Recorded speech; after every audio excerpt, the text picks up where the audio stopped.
સરકાર દ્વારા વિકાસના મોટા મોટા દાવાઓ કરવામાં આવે છે, પરંતુ ધરાતળ પર તેની હકીકત અલગ જ છે. અમરેલી જિલ્લાના સાવરકુંડલા તાલુકાના બારડા ગામે બનેલી ઘટના વિકાસ કાર્યોની ગુણવત્તા પર પ્રશ્નો ઊભા કરે છે.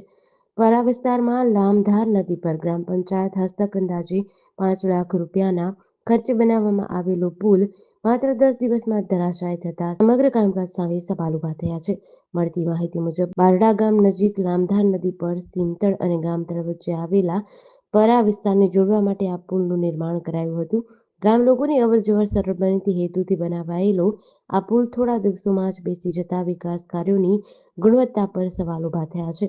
સ્થાનિકોના જણાવ્યા અનુસાર પુલ નજીક માટીકામ ચાલતું હતું ત્યારે અચાનક પુલ બેસી ગયો હતો. ગ્રામજનોનો આક્ષેપ છે કે પુલના નિર્માણ દરમિયાન ગુણવત્તા વિનાનું મટીરીયલ વાપરવામાં આવ્યું હતું, તેમજ કામ દરમિયાન યોગ્ય દેખરેખ પણ રાખવામાં આવી ન હતી. પરિણામે પુલ 10 દિવસ પણ ટકી શક્યો નહીં. લામધારનું નદી ગણાય, ઠેઠ પલાણિયામાંથી પાણી આવે છે. આ જે છે એ સીમતળની જગ્યા છે, સામે છે એ ગામનું પરવું છે, આશ્રમવાળો વિસ્તાર ગણાય છે. આ પુલ હજી 10 દિવસ પહેલાં હજી આનો સ્લેબ ભરાણો છે અને હજી તો માટીનું કામ કરતા હતા ત્યાં આખો પુલ બેસી ગયો છે. હવે જો આની ઉપર કદાચ આ પુલ ચાલુ થયો હોત અને ટ્રેક્ટર ભરેલું હોત ને માણસો બેઠું હોત અને જો એ પુલ બેઠો હોત તો કેટલી જાનહાનિ થાત.